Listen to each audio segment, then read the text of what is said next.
இருக்கார்கள். ராமன் இந்த ஊருக்குள்ள நுழைஞ்சாம இருக்கும். நுழையறத கம்பநாடர் ரொம்ப ஆச்சரியமா ஒரு பாசுரத்தாலே தெரிவித்தார். செழிமணி கொடிகள் என்னும் கைகளை நீட்டி அந்த கடிநகர் வல்லை கமலச்சங்கன் ஐயனை வல்லை வா என்று அழைப்பன போன்ற தர்மா. கம்பருடைய அழகான பாசுரம். கம்பராமாயணமே ரொம்ப இனிமையான பாடல்கள். நீங்க இப்ப வால்மீகி ராமாயணம் கேட்கிறீர்கள், கம்பராமாயணம் கேட்டு பார்த்தீங்கன்னா தெரியும் என்னமா பாடியிருக்கார் பாசுரம், என்னமா பாடியிருக்கார். தமிழ் தமிழ் தான், சம்ஸ்கிருதம் சம்ஸ்கிருதம் தான். ஆறு அது ஒண்ணும் குறை சொல்றதுக்கே இல்லை. இது ஒரு கண், அது ஒரு கண். ரெண்டு பாஷையும் தெரிஞ்சுக்கணும், அது ரொம்ப முக்கியம். அதையே விட்டுட்டு எல்லாத்திலையும் ஆங்கிலத்தில் படிச்சிட முடியாது. ஏன்னா மூல புஸ்தகம் ஆங்கிலத்தில் இல்ல, மூலம் இருக்கிறது அத்தனையும் சம்ஸ்கிருதத்திலையும் தமிழ்லையும் இருக்கு. அதையே தெரிஞ்சுக்காம எல்லாம் மொழிபெயர்ப்பே படிச்சுட்டு நம்மால ஓஹோன்னு அதை கொண்டாடுறதுக்கு முடியாது. ஆனால் அவசியம் சம்ஸ்கிருத பாஷை தெரிஞ்சுக்கணும், தமிழ் பாஷை தெரிந்து கொள்ள வேண்டும். அந்த கம்பநாடர் தெரிவிக்கிறார், ராமனும் சீத்தையும் உள்ள நுழையிறாடும் இல்லையோ, அப்போ அந்த ஊர்னுடைய வாசல் இருக்கிற கொடிகள்லாம் அப்படி கையை செஞ்சுதான். அந்த ஊரோட கையா அந்த கொடி, அந்த கொடியெல்லாம் அசைச்சு ராமா உள்ளவா, அவன் சொத்து இங்கதான் இருக்கு வா அப்படின்னு கை நீட்டி வரவேற்கிறதான். கமலச்சங்கன் ஐயனை செழுமணி கொடிகள் என்னும் கைகளை நீட்டி அந்த கடிநகர் ஒல்லை வா என்று அழைப்பன போன்றதம்மா. அது வாவான்னு உள்ள கூப்பிடாப்புல இளங்கோவடிகள் பாடினார். சிலப்பதிகாரம் பாடினார் இல்லையோ, அந்த கோவலன் மதுரைப்பட்டினத்துக்குள்ள போறான். போறச்சே மதுரை நகரத்தினுடைய கொடிகள்லாம் கையாசிச்சுதான். அப்ப அவர் என்ன தெரியுமா சொன்னார், உனக்கு ஆபத்து காத்துன்னு இருக்கு, வராதே வராதே அப்படின்னு கை ஓடுறது அங்க சொன்னார். இதுக்கு தற்குறி பேர்ச்சாணின்னு பேர். தமிழ்ல அணி, அலங்கார சாஸ்திரம் வாசிக்கிறோம் இல்லையோ, அலங்காரம்னா அணி. இயற்கையில நடக்கிற ஒண்ணின் பேர்ல தன் கருத்த கவிஞன் ஏத்தினால் அதற்கு தற்குறி பேர்ச்சாணின்னு பேர். அதெல்லாம் கொஞ்ச நாள் முன்னாடி வாசிமொழி. தற்குறி பேர்ச்சாணி, வஞ்ச போயிற்சி அணி, தேமா புளிமா கருவளங்காய் குருவளங்காய் நேர் நேர் நிறை நேர் நேர் நேர் நேர். இப்பெல்லாம் சொன்னோம்னா இந்த காய் எந்த கடையில கிடைக்கும், அதனால ஆறுமே தெரிய போறதுன்னு வச்சுக்கோ. அதனாலே தற்குறி பேர்ச்சாணி, இது தான் நடக்கிறத, இயற்கையில நடக்கிறத தன்னுடைய குறிப்பை மேல ஏற்றிட்டார் கவிஞர். ராமன் உள்ள நுழைகிறார். நான் மாடத்துல சீதை நின்று பாக்குறா. அண்ணலும் நோக்கினான், அவளும் நோக்கினாள். ஒத்தருக்கொத்தர் ஆவி வருவன போன்ற தம்மா. அவள் ஆவி இவனுக்குள்ள வந்துட்டான், இவன் ஆவி அவனுக்குள்ள வந்துட்டான். கருங்கடற் பள்ளியில் கலவி நீங்கி திருப்பார்கடல்லேருந்து பிரிஞ்சு வந்ததுலேருந்து 12 வருஷம் கழிச்சு இப்பதானே பாத்துக்கிறா.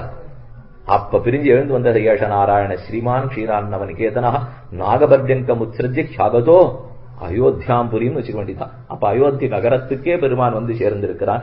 அவளோ ஜனகபுரியிலே எழுந்தருளி இருந்தாள். இப்படி ஒத்தருக்கொத்தர் பார்த்துட்டார்கள். பிரிந்தவர் கூடினால் பேசவும் வேண்டுமோ, பிரிந்தவர்கள் கூடினா பேசவே கூடாதான். உயர்ந்த தம்பதிகளா இருந்தா வாய் திறந்து பேசாம கஞ்சாடையிலே புரிஞ்சுக்கணுங்கிறார் கம்பர். சொல்றது அப்படித்தான். நம்ம வாய் திறந்து பேசினாலும் புரியலன்னா பேசவே கூடாது, கஞ்சாடலே புரிஞ்சுக்கணும்னு அவர் சொல்றார். ஏன்னா அண்ணல் நோக்கிறார், சீத்தை நோக்கிறார். ஒத்தருக்கொத்தர் தங்கள் ஆவி போய்விட்டு வருகிறா போலே. அதுல இருந்து ராமனுக்கு எங்க பார்த்தாலும் சீத்தை சீத்தை சீத்தை.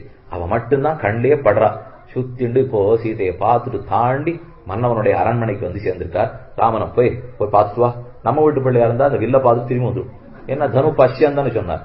போய் தனுஷ பார்த்துட்டு பார்த்துட்டு வந்துடும். ராமனுக்கு தெரியும், பாருன்னா எடுத்து பாருன்னு அர்த்தம். வீரகுமாரன் இல்லையா, அதனால கத்திரிய குமாரன் சாதாரண போய் பார்த்துட்டு வந்துட மாட்டான்.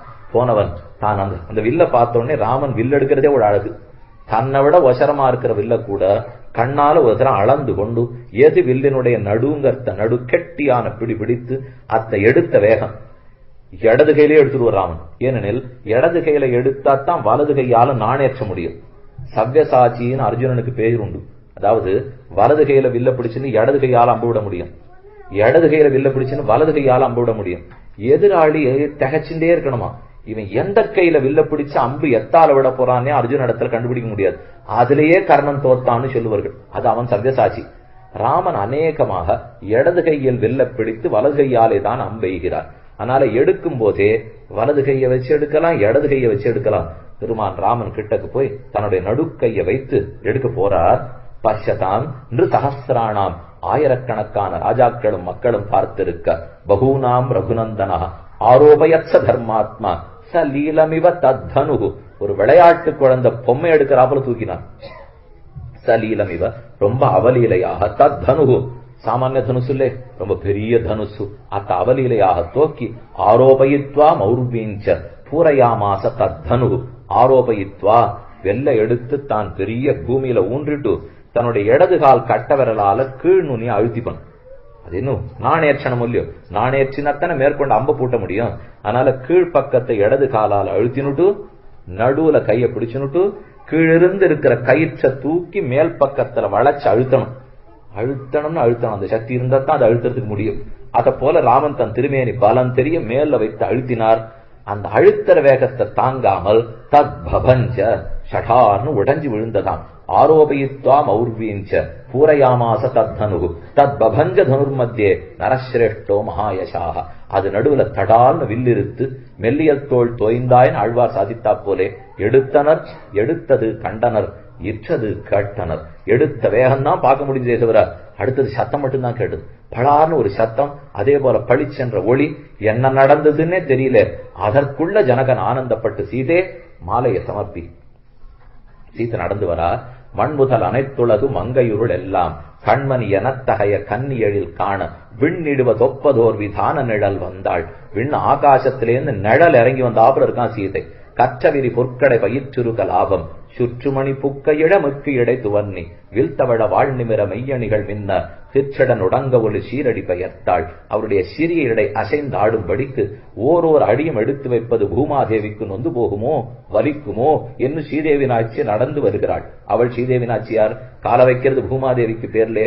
இவர் திருவடி எடுத்து வச்சுட்டா பூமாதேவிக்கு வலிக்குமோ ஸ்ரீதேவிக்கு வலிக்குமோ அப்படிங்கிற போல சீதையனுடைய திருவடியை சூரிய சந்திரர்கள் பார்த்ததில்லை, பூமி பிராட்டி தொட்டு பார்த்ததில்லை. அவள் எங்கு நடந்தாலும் பின்னாடியே அவ உதுத்துண்டு போற தங்கப்புடிய எடுத்துன்னு போறதுக்கு ஆள் உருவாளாம். சீதையனுடைய திருமேனியில அத்தனை ஸ்வர்ண ஆபரண சாத்தியம் இருக்கா. திருமேனியே ஸ்வர்ணம். அந்த ஸ்வர்ண பொடி தூவிண்டே போகலாம். அவன் நடந்து போறச்சே அத பின்னாடி இருக்கிறவா அள்ளிண்டே போகணுமா. அத போல செல்லச்சி மாட்டி சீதை. அந்த சீதைக்குத்தான் இப்ப திருக்கல்யாணம். சரி நீ போய் மாலையை போடுனா சீதை அருகில வருகிறாள். ராமன் பார்த்தார். ஆச்சாரியன் பார்த்து வில்லை எடுனார். எடுத்தேன். எடுத்த வேகத்துல முறிஞ்சு போச்சு. இந்த பெண்ணு கொடுக்கறதுல நம்ம பேசவே இல்லை ஏற்கனவே. இவர் என்ன திடீர்னு ஏதோ பெண்ணை கொடுக்க போறேன்னு சொல்றாரு. சீதையை பார்த்த உடனே ஜனகரை பார்த்து சொல்லலாம், நிறுத்தும். இந்த பெண் கொடுத்து பெண் வாங்குவதெல்லாம் நம் ஐயனை கேட்க வேண்டும். அதெல்லாம் நம்மதல்ல. நம் தகப்பனார் எடுக்க வேண்டிய முடிவே தவிர நீர் நம்மிடத்தில் பேசக்கூடாது. சொன்ன உடனே சீதைக்கு பகு ஆனந்தம். அப்பதான் சீதை ஆனந்தமே படுகிறாள். ஏன்னா இவள் அழகுல மயங்கி மட்டும் ராமன் உடனே சரின்னு சொல்லியிருந்தால் சீதைக்கு அது பிடிச்சிருக்காது. என்னவாக இருந்தாலும் தான் யாருங்கிறத ராமன் காட்டுட்டாரோ இல்லையோ, இனிமே தசரதன் சொல்படிதான் கல்யாணம் என்று ராமனும் பேச ஜனகனும் ஆனந்தப்பட்டார். சீதைக்கு வீரத்திலையும் சந்தேகம் இல்லை, பேச்சு சாமர்த்தியும் சந்தேகம் இல்லை. ரெண்டு சீதைக்கு தெளிவடைஞ்சு போச்சு. நான் காத்துட்டு இருக்கேன், போய் மாமனாருக்கு விஷயம் போகட்டும் என்று ஜனகன் உடனே வாயு வேக மனோவேகத்துல குதிரை வீரர்கள் அனுப்பினான். 3 நாள் ராத்திரி. இது நேரம் நீங்க கோடு போட்டுலாம். உத்தரப்பிரதேசத்துல அயோத்தியில இருந்து நேர கோடு போட்டீங்கன்னா 200 மைல். இப்ப நாம பார்த்திருக்கிற அந்த மிथिलाபுரி ஜனக்புரி இருக்கே, அது நேர 200-225 மைல் இருக்கும். அங்கிருந்து 3 நாள் வேகத்துல குதிரை வீரர்கள் வந்து தசரத நடத்துற விஷயத்தை சொல்றா. சந்தோஷம் படலே, ஒன்னும் படலே. வசிஷ்டருக்கு சொல்லி அனுப்பினான். போன உடனே வசிஷ்டரே, நீர் தான் விஸ்வாமித்திரோட அனுப்பி வைக்க சொன்னீர். அனுப்பி வைத்தேன். திருமண செய்தி வந்திருக்கிறது, என் செய்ய வேண்டும். வசிஷ்டர் சொன்னார், அன்னைக்கே நல்லதுக்கு தான் சொன்னேனே தசரதா, போகலாம் வா என்று வசிஷ்டர் சொல்லி, நீர் சொல்லிட்டீர்னா புறப்படலாம் அப்படின்னு உடனே ஏற்றுக்கொண்டான். ரத கஜ துரக பதாதிகளோலே 4 வேதங்களோட ஓத பிராமணர்கள் என்ன, வீரர்கள் என்ன, மொத்த பேரும் படதிரட்டு கொண்டு தசரதன் புறப்பட்டான். ஜனகானாம் குலே கீர்த்தி மாஹரிஷ்யதி மேசுதா சீதா பர்த்தாரமாசாத்திய ராமம் தசரதாத்மஜம் மம சத்யா பிரதிஜாசா வீத்திய சுல்கேதி கௌஷிக. விஸ்வாமித்திரருக்கு ஜனகன் நன்றி சொல்லி தசரதன் வரட்டும்னு காத்து கொண்டிருந்தான். தசரதனும் வந்து சேர்ந்தார்கள். சம்பிரமம், ஊலே கோலாகலம், விழாக்கோலம் பூண்டிருந்தது. பெருமாளுக்கு கல்யாணம்னா சும்மாவா? சீதாராமர்களுக்கு கல்யாணம் ஊர் விழாக்கோலம். இப்பதான் வசிஷ்டர் உள்ள நுழைகிறார். இத்தனை நாள் விஸ்வாமித்திர ராமர் விழுந்து சேவிச்சிருந்தாரோ இல்லையோ. இனிமே பிள்ளை வீட்டுக்கார வாத்தியாசம் வந்தாச்சுன்னா அவ்வளவுதான். கல்யாணம் பண்ற வரைக்கும் இவரை வச்சுப்பா. கிரகப்பிரவேசம் வரைச்சு அவர் வந்துருவார். அப்புறம் பிள்ளைய மாட்டுப்போனா அங்க பார்த்துட்டு இருக்க வேண்டியதான். அதனால ராமன் அங்க அவரை விழுந்து வணங்கினோன்னு விஸ்வாமித்திரர் நடிச்சிருந்தார். காரியம் பண்றதெல்லாம் நான், சேவையை பெற்றுக்கிறது நீர். கடைசியில் இங்கே அந்த மாதிரி எடுத்து. அதனால எல்லாரும் வந்து தண்டிறங்கினார்கள். பங்குனி மாசம் உத்தர நட்சத்திரத்தன்னைக்கு திருக்கல்யாணத்துக்கு நாள் குறிக்கப்பட்டது. ஜனகன் தெரிவிக்கிறார், ஜனகானாம் குலே கீர்த்தி மாஹரிஷ்யதி மேசுதா. என் பெண் ஜனக குலத்துக்கே கொழுந்து. அவள் இந்த குலத்துக்கு பெருமை தேடி தருவதற்கு பிறந்தவள். பதிசங்கயோக சுலபம் வயோதிஷ்வாச்ச மேபிதா சிந்தார்ணவ கதப்பாரம் நாசசார அப்பலவோயதா. கோல் தேடி ஓடும் கொழுந்ததே போன்றதே மால் தேடி ஓடும் மனம். ஒரு செடி வளர்கிறதென்னால் அது கோலை சுற்றி கொள்ள தேடி போகும். ஒரு செடி கொடி போன்றவளான பிராட்டி கோலான கொள்கொன்பான ராமபிரான தேடி போனாள். சரித்திரம் எதுக்கு தெரியுமோ? ஒரு ஜீவாத்மா ஞானம் மலர்ந்தால் பரமாத்மாவை தேடுகிறான்னு அர்த்தம். அந்த அர்த்தத்தான் இந்த இடத்துல பதி சயோக சுலபம் வயோதிருஷ்டுவாச்ச மேபிதான்னு தெரிவித்தார். அடுத்து கல்யாணத்துக்கு நாள் குறிச்சுட்டா தசரதன் பிரார்த்திக்கிறான், உன் பெண்ணை நமக்கு கல்யாணம் பண்ணி கொடுக்க வேண்டும். ஜனகன் பதில் சொல்றார், ஒரு பெண்ணை அல்ல, 4 பிள்ளை அவ்வளவுன்னா வந்திருக்கீர், 4 பேருக்கும் கல்யாணம் பண்ணி கொடுப்பாரு. எனக்கு 2 பெண்கள், என் தம்பி இருக்கார் அவருக்கு குஷத்வஜன்னு பேர், அவனுக்கு 2 பெண்கள், ராமனுக்கு லக்ஷ்மணனுக்கு நான் பெண்ணை கொடுக்கிறேன், பரதனுக்கு சத்ருகனுக்கு அவர் பெண்ணை கொடுப்பார். அப்படின்னு 4 பேருக்கும் பேசி வச்சுட்டா. குஷத்வஜ இதி க்யாதா புரீம் அத்வசவச்சுபம் ஆக்ஞயாது நரேந்திரஸ்ய ஆஜகாம குஷத்வஜ விதிதந்தே மகாராஜ இக்ஷ்வாகு குலதெய்வதம் அவ்வக்த பிரபவோ பிரம்மா சாஸ்வதோ நித்ய அவ்வய. உடனே 2 பேருடைய பத்திரிகையும் படிக்கிறதுக்கு ஆரம்பிச்சுட்டார். இவா குலம் என்ன, அவர்கள் குல என்ன, என்ன பெருமை, சாதாரண குலமா ரெண்டும். வரிசா எல்லா ராஜாக்களுடைய பேரையும் படிக்கிறார். இந்த பக்கம் வசிஷ்டர் படிக்கிறதுக்கு ஆரம்பித்தார். பிரம்மா, பிள்ளை மரீச்சி, பிள்ளை கஷ்யபர், பிள்ளை விவஸ்வான், பிள்ளை மனு, பிள்ளை இக்ஷ்வாகு. அங்கிருந்து ஆரம்பம். 35வது ராஜா தான் ராமன். அவ மொத்த பேரையும் சொன்னார். 4-5 படிக்கிறேன். தஸ்மான் மரீச்சிஹி சஞ்சக்ஞே மரீச்சே கஷ்யபஸ்ருதா விவஸ்வான் கஷ்யபாஜ்ஞே மனுர் வைவஸ்வத ஸ்மிருதா மனு பிரஜாபதி பூர்வம் இக்ஷ்வாகுஷ்ச மனோசுதா இக்ஷ்வாகோஸ்து தத ஸ்ரீமான் குக்ஷிரித்யேவ விஸ்ருதா விகுக்ஷேஸ்து மகாதேஜாஹ பாணபுத்திர பிரதாபவான் அனரண்ய பிரதாபமான் திரிசங்குஸ்து பிரதோரபி துந்துமாரோ மகாயசாஹ யுவனாஸ்வோ மகாரதா மாந்தாதா பிருத்திவிபதி சும்ரந்துதி துருவசம்பதி பிரசேனஜித் பரதோ நாம நாமதா அசிதோ நாம ஜாயத. 35 ராஜா பேரையும் படிச்சு முடிச்சார். இந்த பக்கத்துல சதானந்தர் எழுந்திருந்தார். இங்க ஒன்னும் குறவில்லை, நீர் மட்டும் ஏதோ 35 படிச்சுட்டு இருந்தார். இங்க என்ன சாதாரண குலம் நினைச்சிட்டு இருக்கிறா, என்ன ஜனக குலத்தினுடைய பெயர்களை எல்லாம் சொல்லி